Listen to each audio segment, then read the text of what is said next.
guys did pretty well after last night. I appreciate you all made it this morning, so good for you. I thought I would maybe take you on a little bit of a journey on what the latest opportunity has been for me, and that's to take a brand that has been, in my opinion, a really good brand to date and take it to the next level. As Dave said, the brand isn't broken, but reinvention kind of crosses all paths. And in this case, it's one where we want to take a brand that exists today, which is a franchise-based brand, which is, for those of you who's in the franchise world, you know how difficult that can be, and kind of move the needle, okay, and get your franchisees, and in our case, regional developers on side to ensure that the investment happens at a rate that makes sense so we can kind of take a brand and create a uniform brand, not just domestically in the US, but take it outside the US and make it a very strong global international brand. So let's talk about how it started really quickly to give you some history on it. It's one of those brands that nobody knows about, but now that I've spoken to you, you will see Massage Envies everywhere. There's 1,150 of them. When I first got a call for this job, I said no twice, and then I looked up one day at Starbucks, and I looked across, and 50 feet from where I went every morning was a Massage Envy. So it's the quietest brand that's out there, and it's good news and it's bad news. And I think the good news is that Massage Envy really found some white space. Massage as a category was something that was very spa dominant. So if you look at the top right-hand side, it fell in that high emotion, high luxury space. The only real competition were independents. And independents were truly therapeutic, where you went after for some sort of recovery. And what Massage Envy did 12, 14 years ago when the concept was first formed and franchised 12 years ago was the fact they found that white space and said, how do we find a way to make it more therapeutic and make it affordable, and then layer on, I think, a pretty brilliant idea, or a couple of brilliant ideas, which was franchising the model and adding a membership to the model. So if you don't know how Massage Envy works, you effectively sign up and we charge you monthly for a massage, and you get all these benefits attached to that monthly massage. So the good news is you're committing like you would to a gym membership each and every month from a health perspective. So it's more about well-being than it is about pampering. So again, finding that white space. The brand has been successful. 100 million services completed by 2016, 4 million facials. Around 10 years ago, we entered the facial business with Murad. It was actually done, for those of you in the room who are retailers, you'll appreciate this. We got into the facial business because in California, you couldn't open up massage parlors, and we needed a second act. So we developed the skincare business, partnering with Murad, and we then exploded that opportunity across the entire network. So about 1,100 of our locations now have skincare as part of it.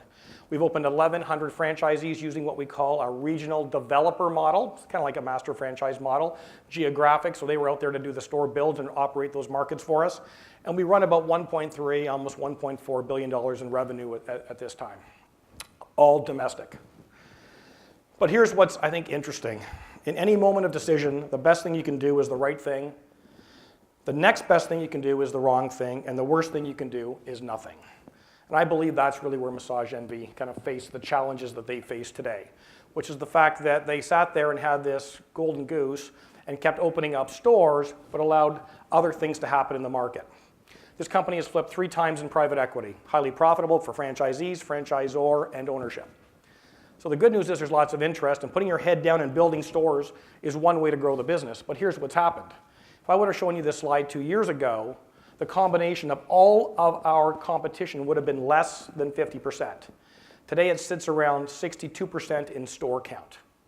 But if I project their growth against our growth over the next 5 years, here's what's going to happen.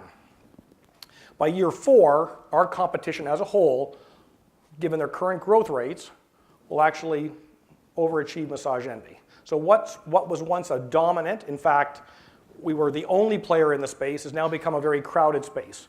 And on top of that, we've got other competitors like Zeal, which are on-demand services that go to your home for massage services, et cetera. So I guess it's the Uber of massage, creating new competition beyond what we currently have today with Elements, Hand and Stone, Massage Heights, et cetera. So we've got to sit there and say, how do we continually grow our business? The next challenge we faced was what we're calling therapist familiarity. So the dark blue line, you can see from a Massage Envy point of view, therapists know Massage Envy. We're the largest employer of therapists. We supply 24,000 in the US. So that's the good news. The bad news is, what do they think of us? We moved from first to last. because therapists don't respect the brand. And part of the problem is that we live in a franchise environment and each owner-operator has a very different way of running their specific business. So we've got to battle that. So if you go to Glassdoor, it just takes one therapist, one manager, one front desk associate to create a bad write-up on Glassdoor that has implications across the total network. Tougher to manage in franchise than it is in a corporate environment. The next challenge we have is consumer impressions. So if I look at Facebook, Google+, and Yelp, and I look at how we're doing from a brand point of view, what you'll see is Massage Envy gets a rating of 3.3, but that's down from 3.7 the previous year. And you might say, okay, it's a tough category. Massage is tough to win at. You have to have the right person putting the right massage in place. You have to have availability. There can be a lot of negative consumer opinions on the brand. So let's look at our competitors and see how they score. And the reality is, they're flat to last year at 4.1. So again, consumer and therapist and competitors kind of are creeping into our space and winning the battle, even though we sit there and claim to be number one and are number one. But we won't be number one forever if we don't make some changes. So we like to look at it this way. I don't know if you've ever seen a guest speaker named W. Mitchell, but he professes this: it's not what happens to you, it's what you do about it. So we don't want to look backwards. I mean, it's okay to look in the rearview mirror, but don't stare. So it's great that we got here, it's great that we're successful, but what are we going to do about it? How are we going to change the way we act so we can continue to improve the business and move it forward? So I look at it and I say, first of all, it's clear that we need to redefine what our vision is. So the first thing we did was, well, we're in massage, we're in skincare. I feel like those are two very separate and different categories and are obviously associated together for California reasons, not for business reasons. So we sat back and said, what truly is our vision? So total body care at Massage Envy is an integral part of everyone's well-being journey. We see ourselves in the well-being space, not in the spa space. It's important that we see ourselves as a wellness brand versus a spa brand. So when I look at brand, I sit there and I say, brand is just not the physical asset, the place you walk into. Brand is people. So the first thing we needed to do was establish what we refer to as an employee brand program. How do we ensure that every therapist, esthetician, front desk associate, franchisee is engaged with a common focus? Remember, in our business, our product is people. It's that service. So it's important for us that every time you walk into one of our clinics that you experience consistent services that are also consistent with what your needs are. And we approach that several different ways. We want to make sure that the physical asset of Massage Envy, the clinic, is in place, but also, even more importantly in today's environment, the technology keeps pace. Today, we can't do online booking. Today, we have all your data, all your credit cards, all that great information, yet our customer database is pretty weak. So I look at it and say all the things that should be our advantage, using technology, accessing data, are really disadvantages. So what I tell my team and my franchise group is, I would love to compete against Massage Envy because I could get some quick wins very, very quickly on the asset itself, the physical structure, and on technology. So we've got to put in place employee brand strategy. We've got to take our existing 1,149 locations and refresh them and get them up to a standard that's consistent across the network. We've got to make sure that any new build moving forward makes sense and also has room for growth. So for example, as we build out new locations, every new location is going to have the ability to deal with cryotherapy as a category and stretching as a category and whatever else comes next, whether it's salt float, whatever it is that fits in that wellness bucket. We have to ensure that our format is flexible enough to take on new services moving forward. We have to make sure that we actually get into the 90s and have an app that actually works and has online booking. And we have to make sure that our POS system is functional enough that it means that we don't store the information at each location. We start to use cloud-based storage to ensure that anybody can access information, whether it's credit card information, whether it's the fact that I have a rotator cuff issue, and when I go from location to location, you need to know that. I don't want to start over every time I walk in a particular location. So when I look at all of that and bring it all together, I go, my experience should be a conversation, whether it's home location where I started my membership or whether it's in New York when I'm traveling, the experience should be one and the same. They should know exactly what I'm looking for from an experience point of view, and I should have the same look and feel from a clinic point of view and feel comfortable in that environment moving forward. So we have a lot of work to do. So here are our 5 priorities. First of all, it's all about the people. Whether it's our franchisees, our regional developers, our therapists, our estheticians, we have to build on the equity of our people. As they go, so do we as a brand. We need to grow the business, both domestically and internationally. We announced in May that we've expanded into Australia. We'll announce soon that we're expanding into another country. We are going to go aggressively and take this model, particularly in markets where healthcare gets funding, like Canada, where I'm from, where it makes even more sense. If it can work in the US, it can definitely work in Australia, London, Canada, et cetera. So we have lots of opportunity from a country perspective to grow this business. We need to drive profit. I look at it in three different ways. I look at it from a franchisor point of view, a franchisee point of view, and obviously from a private equity perspective.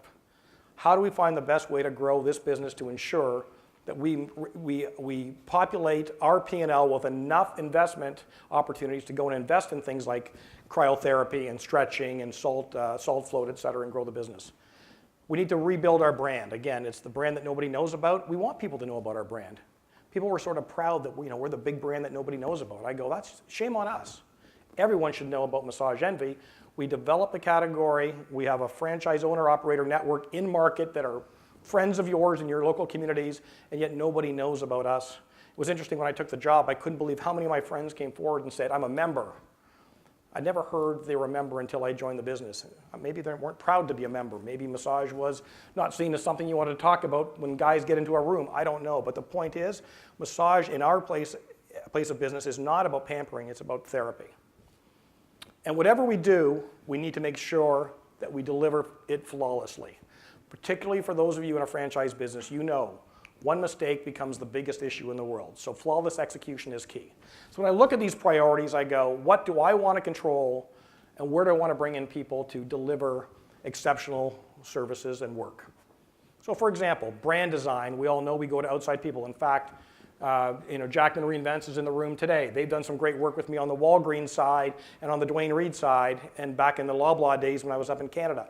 You go to experts in their field to get that work done. We're going to talk a little bit about LogicSource today, which is all about costing, indirect procurement, and execution. Because that's not a skill that my team has, nor is it a skill that I expect them to have each and every day. So let's understand the starting point. We were a very decentralized model over the past 12 years. It seems to me that we had several variations of our logo. We have the alien woman on the top right that's floating above the logo. We have, on the bottom right, we have some sort of unfinished brick wall that seemed to make a lot of sense for some designer, but the reality was we gave a lot of autonomy to our regional developers and franchisees. Therefore, we have 1,149 different locations, and that's a big challenge. We have different colors, we have the word spa, even though we're not a spa, added to it from a trademark point of view, and that's really where we're starting. Not to mention the fact that when you look at our business, as I mentioned, we're about 12 years as a franchise, 14 years as a business. On year 10, they have to reinvest and rebrand. So we've got 700 locations of our 1149 that need to be refreshed in the next 3 years. So a big mandate. We're also opening up 50 to 100 locations per year on top of that. Again, a big mandate. And we're expanding internationally. We have very aggressive plans internationally. So that's our starting point. So the way we looked at it was really simple. We looked at what our goals were. We looked at concept. We looked at prototyping. And when we looked at all of those types of things, we said, what's important to us moving forward? And when you think about it from a design strategy point of view, we wanted to make sure, remember, our vestibule or our lobby area is really all you see collectively when you walk in. So we wanted to make sure that experience was the best experience possible. We wanted to make sure we had strong, we wanted warm tones, we wanted a great greeting experience. We wanted to make sure that we had focus on the areas that mattered in that lobby area. We focused on things like textures and lighting, in particular, beyond the lobby area into the clinic rooms. And we wanted to make sure that anything we did from a furniture point of view was consistent across the network. It was comfortable, inviting, but not overly spa-like. Again, we're therapy, not spa. As we kind of continue that journey moving forward, after we identified all of those needs, because we're in a franchise environment, we need to test it. We need to make sure that our regional developers and our franchisees are on side with where we're going.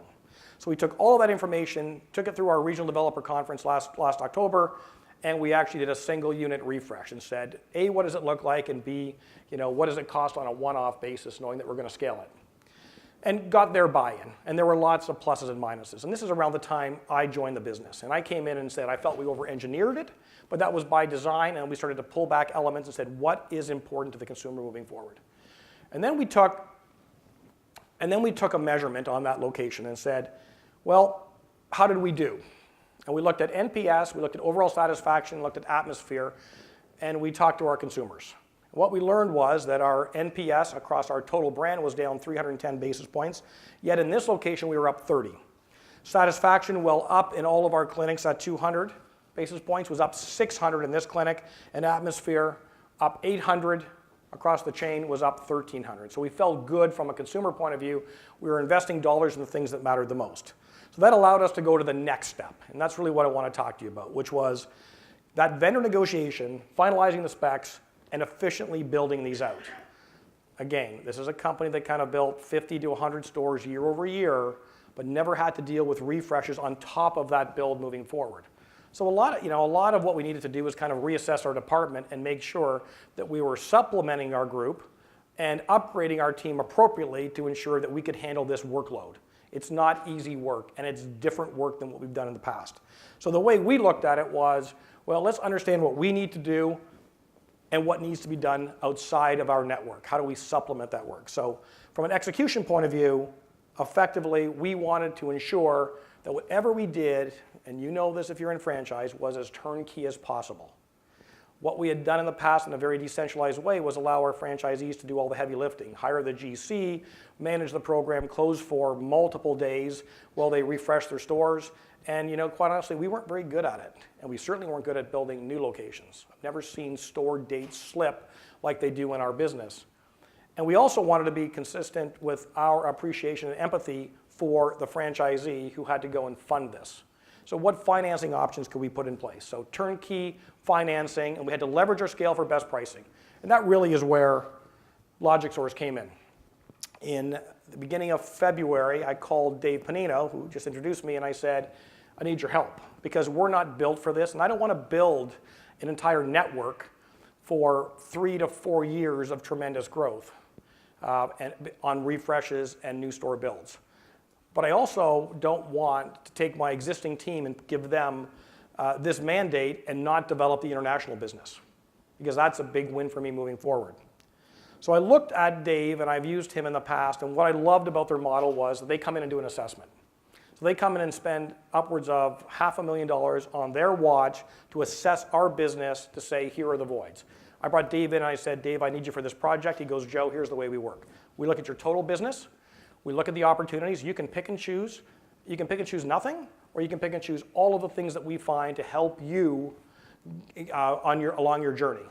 In this case, we actually chose to use him on refresh and every other opportunity he identified, whether it's marketing, indirect procurement, media buying, et cetera. So we've actually brought in the team to focus on those other areas as well. But specifically for this project, we brought them in to work with, not just to leverage our scale, but more important, leverage their scale, because they're doing other work with other great retailers, and they're coupling all of our buys with their buys.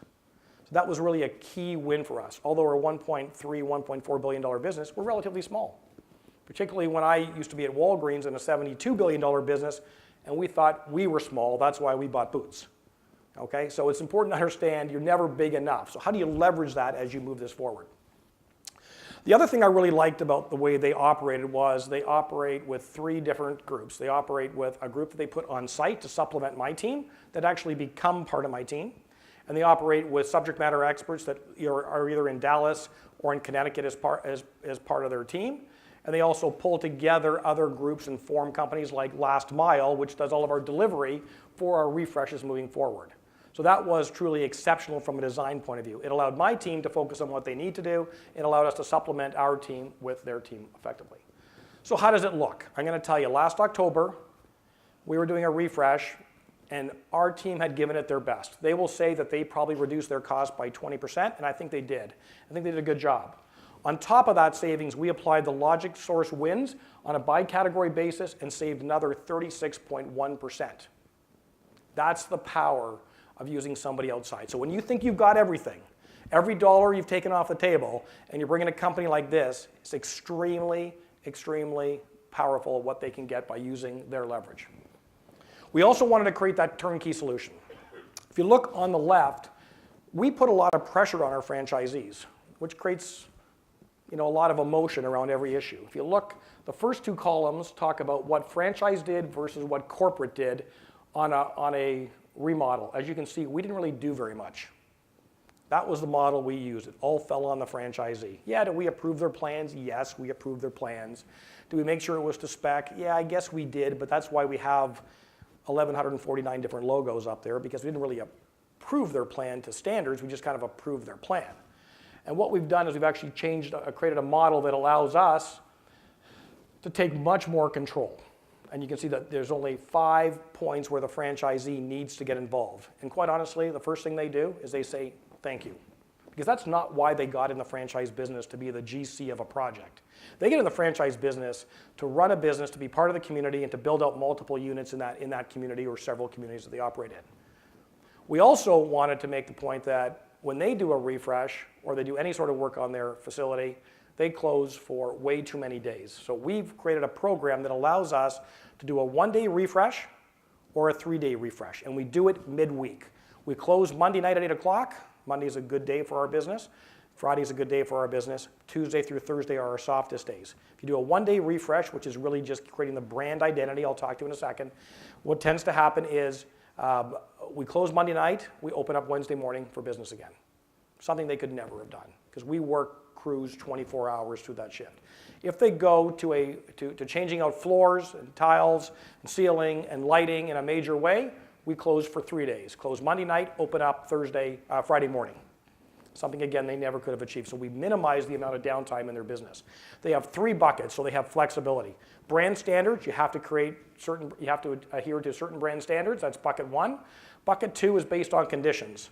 We're not asking you to change your flooring or your carpet, but if the condition of that flooring or carpet isn't at the standard we want, we're going to force you to flip that over. But if you've changed it 2 years ago and you've maintained your tile or flooring, we're totally fine with that. And the third thing is, and what we're seeing a lot of our franchisees doing, they're actually going 1, 2, and in many cases 3. Optional investment. You've got the GC there, you've got the plumber there. I'm going to add more skincare rooms, which requires plumbing. So if you're going to bring the plumber in to redo my bathroom, you might as well put plumbing in rooms 7, 8, 9, and 10 as well. So I can have more rooms available for skincare and offer that service. So that really is the structure we put in place. On top of that, we created financing options, which made a lot of sense for them. Don't go out and finance yourself. We'll help you do it. So whether it's Wells Fargo or B of A, or whether it's some of the other banks that allow you to get kind of $25,000 to $150,000 unsecured loans, or just even a credit line, we're going to help you get there. So there's no reason you can't move forward with this. And by the way, you've got the power and the muscle of Massage Envy working towards you. And then we created a timeline that we think makes an awful lot of sense. We're going to work with you 90 days prior to your refresh and put everything in place that allows you to be in control. We're going to do it midweek like we talked about. We're going to create the blackout periods. We're going to work towards your timing, but we're going to do it geographically. So when we're doing Tucson, Arizona, we're doing Tucson, Arizona. That's your window of opportunity to get the pricing that we put in place and leverage the fact that the GC will be in market for that period of time. Because after they leave Tucson, they're going up to Scottsdale. And after they leave Scottsdale, they're going over to Vegas. So we use the leverage of this continuity of the GCs. And as you all know, using a common GC makes an awful lot of sense in this world, because it's like putting together a bike. The first one's tough. The second one's easier. By the third one, you can do with your eyes closed. The same thing applies here from a rental point of view. So the good news was we were able to put this in place, and even a franchisee who owns his own GC company put up his hand and said, I can't do what you're doing. I might be able to beat you on a GC price because I'm local, okay, but I can't do it in 3 days because I'm not going to work 24 hours back to back to get it all done. So the news was delivered in a way that was extremely powerful for the franchisees. And when I look back at all of this, we go, anytime we would have any friction with our franchise network, our regional developers, we would just bring them back to what we refer to as all about our brand in one customer. And our customer is not the franchisee, our customer is not the regional developer. Our customer is the member and guest. And if we do right by our member and guest, create the right environment, create the right technology, create the right relationship, ensure our people are treated well so they treat our members and guests well, then we'll win at the end of the day. So with that, we have launched and tested that rollout program in the Tucson market. It is rolling out in 2 weeks across 110 stores this year, and we'll do the other 500 to 600 stores over the next 2 years. And it will be, I think, a pretty well-oiled machine because of all the work that we've done from January until now to get ready for this refresh. And at the same time, operate and open up in new markets and not put any further stress on the business that currently exists. So with that, I'm going to ask Dave to come on back up, and we can take a few minutes and take some questions as it relates to the project or LogicSource in terms of how we work together to achieve the results that we're currently getting.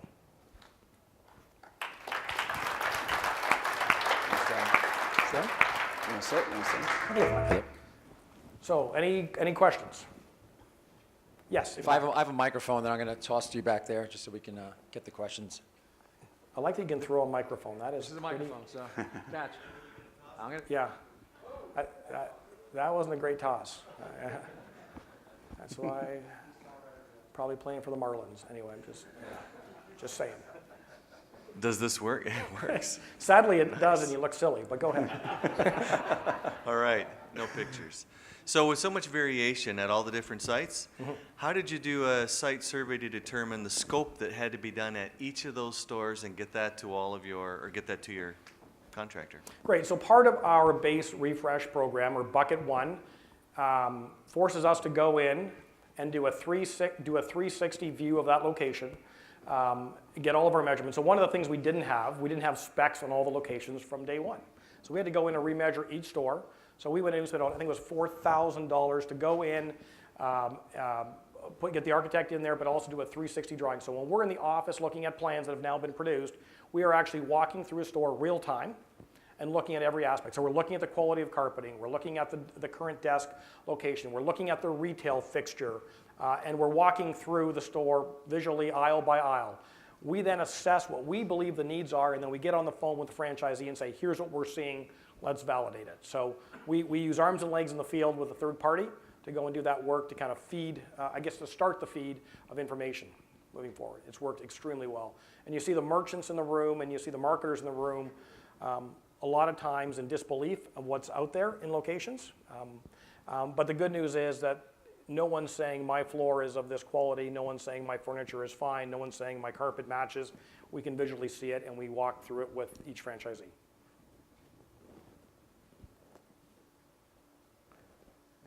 Can you hear me? It's a better throw. Hello, testing. Can you hear me? Yeah. So kind of what is the payback?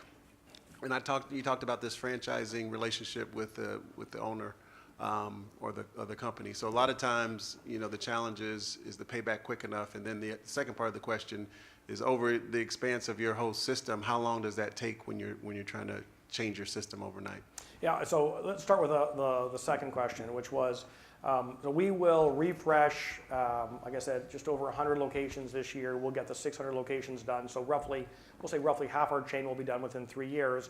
What we're also finding, though, is that if you're in a particular market and one of your or two of your locations is due for a refresh and you might have 5, you're also opting in to change the brand, because part of what we're doing is changing our logo as part of this.